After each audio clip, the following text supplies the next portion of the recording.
Hello and welcome to Mark's Woodworking Challenges. I'm Mark, your host, and today we have a woodworking challenge. I am going to build a bench. Why am I going to build a bench, you ask? Well, in a fit of irrational exuberance, I acquired another shop, and that shop needs a workbench. I'm going to leave this workbench here. I love it. Not going to change it, but I need a workbench for the other shop. So that's what we're going to do. Now, to lay some groundwork, so to speak, I'm not going to go into why you might want to build a bench or what kind of bench you should build.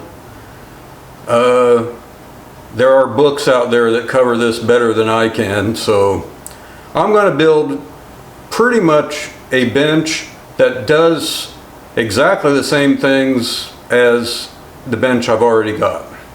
And just to be clear on that, that would be someone who uses a lot of hand tools, planes, chisels, etc. And so we're going to stick with that general motif.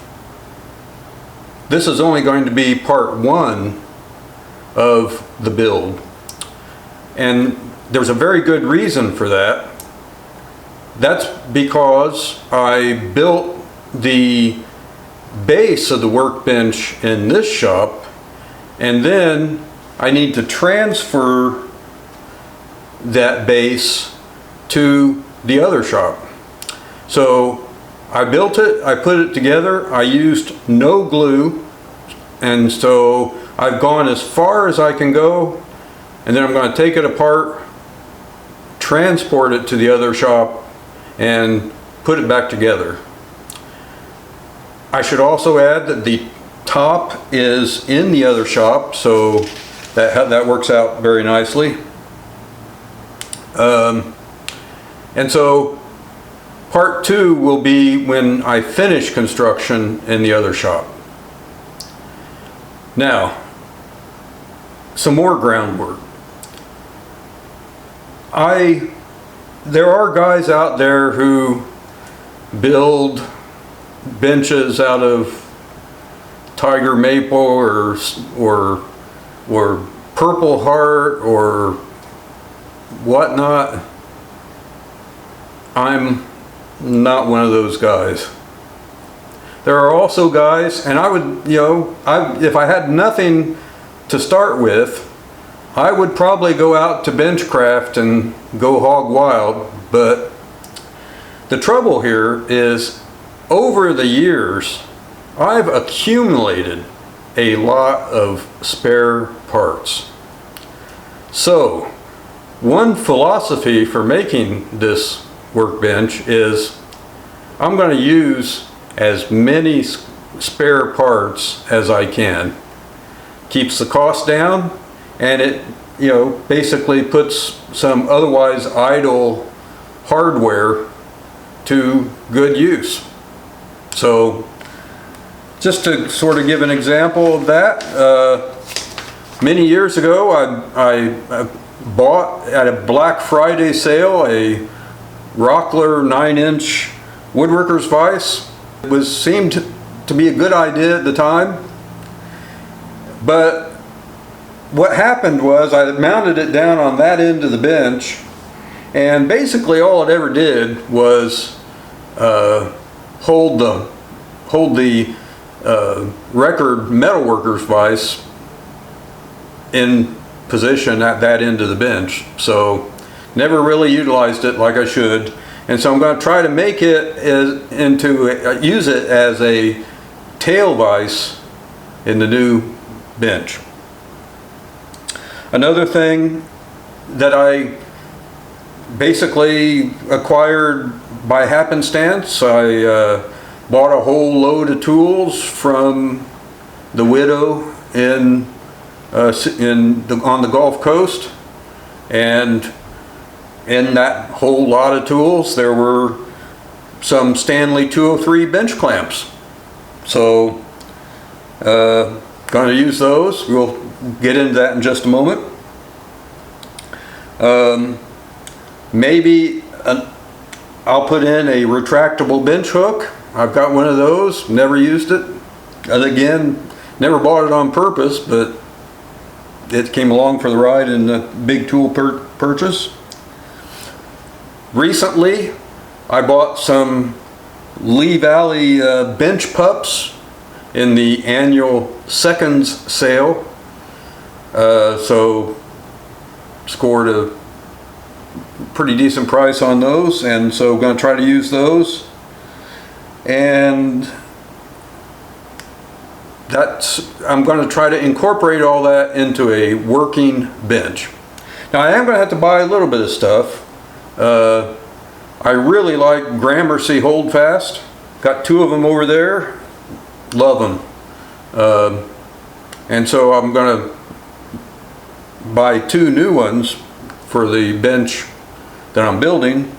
And the other thing that I had to buy was a leg vise screw, and we'll get to that in just a minute also. All right.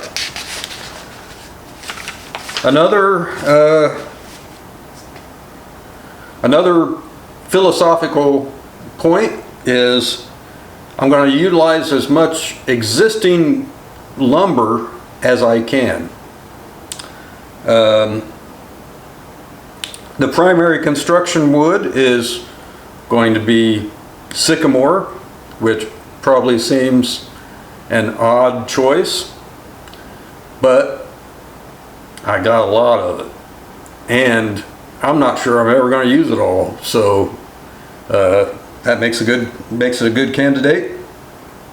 For the top of the bench, I am going to use, I have a old dining table that I bought, must be 35 years ago, and it's got it basically has a laminated maple top, 1 3/4 inch thick, and it's 6 feet by 3 feet. And we don't use it as a dining table anymore, and in fact it has been serving as a temporary bench in the other shop, and so I'm going to use it when I build this bench. That'll wait for part 2, because as I said, it's not here, and so I can't really illustrate what I'm going to do with it. But another piece of wood that I utilized, because it had been laying around here for decades, at least 20 years ago probably, I had a live oak tree that I cut down in the backyard, and I took the trunk and made 6 slabs out of it. And what I discovered is that having a slab, you know, it really still needs to be a kind of pretty looking wood, and this live oak just didn't look very good to make furniture out of it. It just didn't have that pizzazz, and so it's been sitting around here for again, decades. So I'm going to use it for the leg vise. We'll look at that in just a minute. All right. Another point of background here for the philosophy. In a recent sale, I acquired a whole load of heavy bolts and nuts for really not much money at all. And so I'm like, well, you know, I could mortise and tenon everything on this bench, but when I got unused 1/2 inch bolts sitting around doing nothing, I'm just going to bolt the thing together. So we'll look at that in just a minute. And then we'll also talk about the rest of the construction of the base once I get done with the background here. And lastly, I should say, before we look at the actual base, I should say a little bit about my design choice. The bench that I have now is, in essence, sort of a rouleau. It's not exactly what some people would call a rouleau, but it's close enough. It's got a tail vise, which I love. It's got a leg vise, which I also like a lot. And if I had no other constraints, I would pretty much use the same design. But this design for the new one is going to be kind of a hybrid. And it's going to be a hybrid of a Nicholson and a rouleau. And that may seem like a strange choice, but we'll see why in just a minute. Okay, let's take a look at the base, and you'll see I'll sort of point out some of the construction features. I'm not going to go into actual cutting and drilling and things like that. It's all standard woodworking techniques, no real point in it. And so we're just, I've assembled the base. We'll look at the various features, and then we're all gonna have to wait for part 2 when I get to the other shop. All right, let's get to it. Here's a wide angle shot of the base. I have to back up to do that, and so what you can see is that basically it's just a simple frame, but the legs on the right hand side are angled, and we'll talk about that more when we look at the leg vise. But suffice it to say, as a preview, the leg vise in this case is going to be slanted. If I had one thing to change about the leg vise on my current bench, that would be it. The screw sometimes gets a little bit in the way of things that you want to do, and so I'm hoping that slanting it will improve on that. Now, another thing I would say while we're looking at the wide angle view here is, you know, because of the fact that it's going to get knocked down and transported, and everything is still pretty rough on this. I haven't done any corner rounding or any of the stuff, any of the finishing touches that you would normally do when you're making any workbench or piece of furniture or whatever. So it's all in the sort of semi-primitive state. The frames for the ends are going to be basic mortise and tenon construction. However, to make my life easier, because, you know, frankly that's what I'm all about, is basically I've laminated together 3 pieces of wood. So I've left a gap in the middle board, one at the top and one further down, to serve as a mortise, and the cross pieces, the rails, will fit into those mortises like so. There you have it. And I find that to be, especially on workbench construction, it's easy, painless, and what you end up with is big mortise and tenons with lots of surface area. When you glue these things, they're not going to come apart, and if you really want to make it bulletproof, there's so much surface area here that you could put a sizable peg, like a 3/8 or 1/2 inch peg, through this way, and you're just not gonna, they're gonna stay apart, stay together forever. Okay, then that's the sort of end frames. Then the long pieces, rails, are just going to be bolted. Each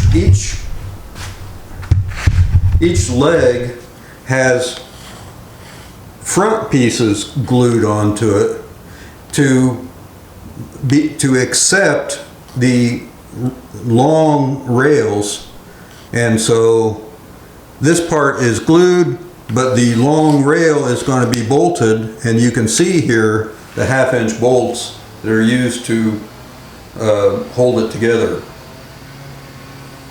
So that's sort of the construction philosophy in a nutshell. This is the second point of discussion for part 1. In the old bench, I have a sliding dead man, which I like. It's a good thing.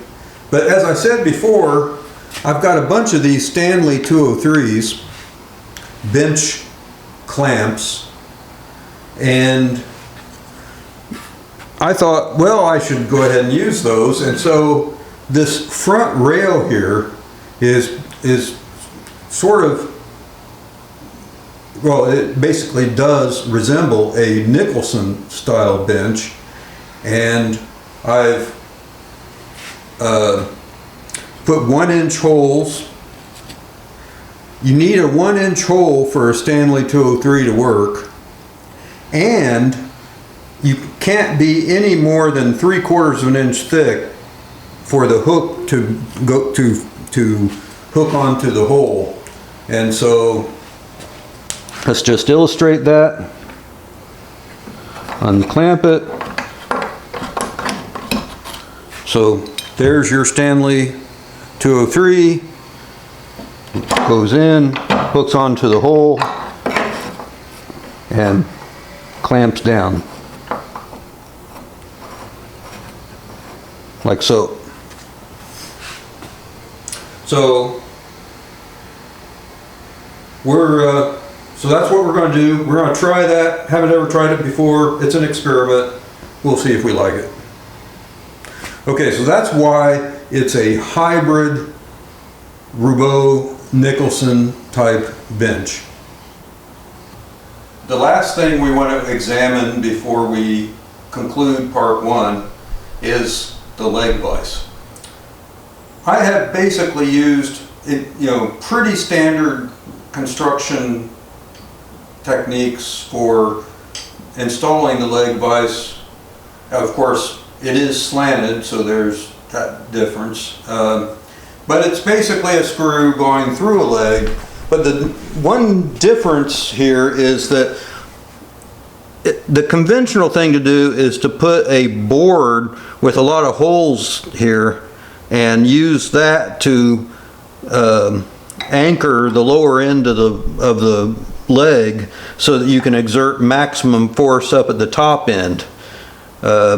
Basically that anchors, you squeeze in on the screw, and you can exert tremendous pressure on whatever's clamped up at the top. So I'm literally doing the same thing, but instead of a wooden board, I've used a piece of 1/2 inch pipe.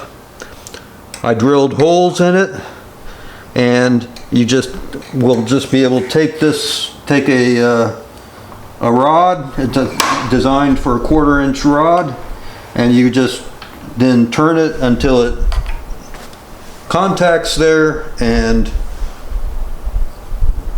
you're good to go.